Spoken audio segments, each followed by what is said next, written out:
जय श्री श्याम दोस्तों, आज हम एक और सच्ची घटना लेकर आए हैं। कैसे श्याम बाबा ने कर्ज उतारा और चमत्कार किया। सीकर जिले के एक छोटे से गांव में रमेश नाम का एक साधारण किसान रहता था। उसके पास थोड़ी सी जमीन थी, उसी से घर चलता था। माता पिता बूढ़े थे, पत्नी सीधी साधी और 2 छोटे बच्चे।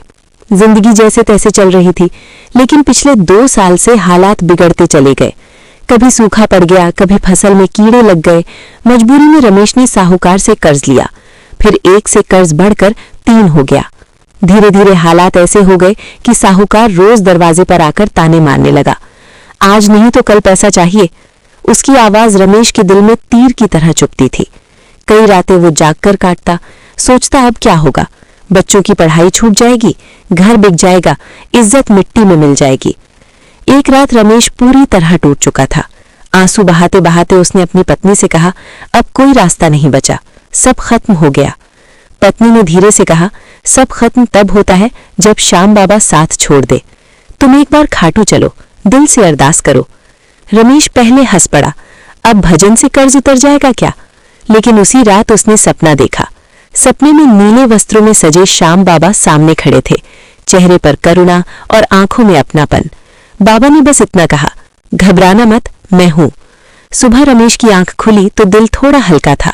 उसने तय किया, जो भी हो एक बार खाटू श्याम जी के दर्शन करके आएगा।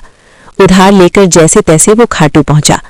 मंदिर में भीड़ बहुत थी, लेकिन जैसे ही रमेश ने बाबा के दर्शन किए, उसकी आंखों से आंसू बहने लगे।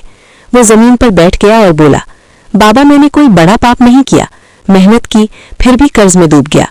अगर मेरी मेहनत में कमी है तो सजा मुझे दो, मेरे बच्चों से भविष्य मत छीनो।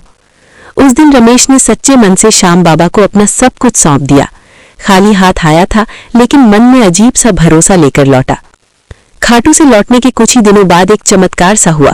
गांव में एक व्यापारी आया जो जमीन लीज पर लेकर खेती करना चाहता था। उसने रमेश की जमीन अच्छी कीमत पर किराए पर ले ली और एडवांस में अच्छी रकम दे दी। उसी हफ्ते रमेश की पत्नी को सिलाई का छोटा सा काम मिलने लगा। बच्चे के स्कूल से छात्रवृत्ति की सूचना आई। ऊपर से जिस फसल की उसे उम्मीद नहीं थी, वही फसल बाजार में अच्छे दाम पर बिक गई। रमेश को खुद यकीन नहीं हो रहा था। एक एक करके उसने सारे साहूकारों का कर्ज चुकाना शुरू किया। जो लोग कल तक ताने मारते थे, वही आज नम्र होकर बात करने लगे। 6 महीने के भीतर रमेश कर्ज मुक्त हो चुका था।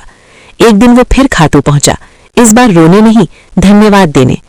मंदिर में खड़े होकर उसने कहा, बाबा आपने सिर्फ कर्ज नहीं उतारा, मेरा विश्वास लौटा दिया। आपने सिखाया कि हार तब होती है जब हम भरोसा छोड़ देते हैं। क्योंकि सच यही है कि जहां इंसान के रास्ते खत्म होते हैं, वहीं से श्याम बाबा का चमत्कार शुरू होता है। जय श्री श्याम। अगर वीडियो अच्छी लगी हो तो लाइक जरूर करें।